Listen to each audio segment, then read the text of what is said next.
Hello and welcome. This is TGD Gamer T1, a 15 liters mini tower case. There are several similar cases out there in the wild. The most famous one is probably Zalman Cubics, which is a tad larger at 17 liters to be able to accommodate a longer GPU. I specifically chose this one because it is the smallest at just 15 liters, which is almost identical volume to Johnsbow C6. In fact, C6 is slightly larger in volume. The T1 is taller while being narrower. These two cases are almost exactly the same size, believe or not. Not sure why they did this. Well, I think I know why. This is probably a cost-saving measure. What it does is ultimately introduce two spots for rust, unless you use a drop of paint to cover the spots. The PCI slots use the same stuff as well. Do make sure to paint the spots over to prevent rusting. The case feels cheap, and it is. This case cost me just 55 Canadian dollars. That is a really low price nowadays. In other words, perhaps you shouldn't expect a good performance out of this case. But we will see. The case does not offer a way to mount front fans in spite of having a full mesh front.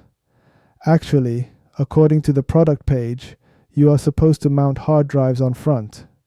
You should not do that because the front mesh is going to be intake. There is no need to heat the intake air, isn't there? The front I/O cables are a bit too long. It should be shorter by 1/3, but overall acceptable. The front looks wide enough to be able to mount two 120mm fans. I might just jury-rig them on later to see what kind of difference they might make. I am going to use an mATX motherboard with Intel 265K along with a SFX power supply. While the case can indeed accept a micro ATX motherboard as well as a full ATX power supply, I honestly do not recommend going that route. At least use a SFX power supply.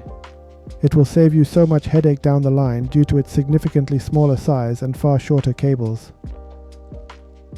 Additionally, the case isn't quite wide enough to be able to use a full tower CPU heatsink. Therefore, I am forced to use a low-profile one. In this build, I am using a big Shuriken 4, which is a 65mm height cooler. The case can take a CPU heatsink height up to 138mm.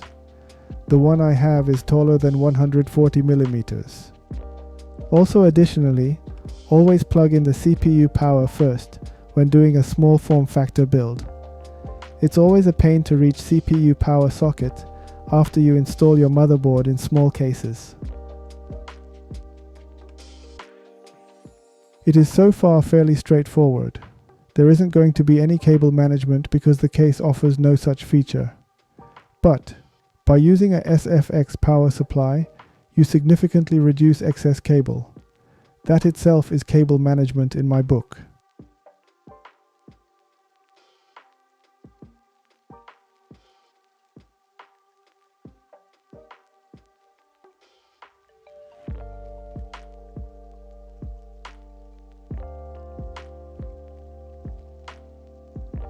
The GPU is NVIDIA 4060 low profile.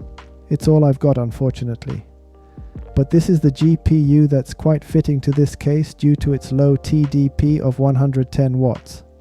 By the way, this case can take a GPU up to 250mm in length. The Zalman Cubics I mentioned in the beginning can accept a GPU up to 260mm in length. The platform is trying to push up to 175 watts, which is something Intel 265K likes to do. It eventually settles down to 150 watts. Given the fact that there is just one 80mm fan for exhaust, I dare say that it's pretty impressive. Well, the power supply is also acting as an exhaust fan here as well.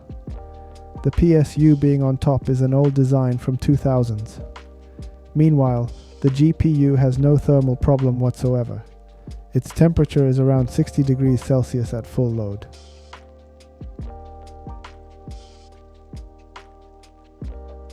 Now it's time to jury rig two 120mm fans on the front and see what kind of difference it is going to make. Let's fast forward this. I am using silicone tape to secure them, which didn't go too well, quite frankly. Interestingly, the result is about the same. It is maxing out at around 150 watts in spite of having two 120mm fans on the front.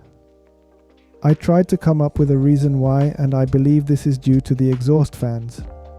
Basically, it doesn't matter how much intake fans I have if the case cannot push out more air. Remember that it's got a single 80mm fan as exhaust along with a 92mm power supply fan. There is no way to add more exhaust fans in this case, unfortunately. So, here is my verdict on this case. As long as you use entry to mid-range components, this case will do just fine. It can even handle Intel 265K, which is a mid-high range CPU. It can probably handle up to NVIDIA 5060 Ti as well. You also don't need to try adding front fans. I tried, so you don't have to. It made virtually no difference. But having two RGB fans would bring the case to the current trend. Almost everything has RGB nowadays. Overall, given how inexpensive this case is, I'd say go for it. This is a decent case for its price of just 50 Canadian rubles. You probably won't find anything better at this price point, and make no mistake, this case is not bad at all. Thank you for watching and see you next time.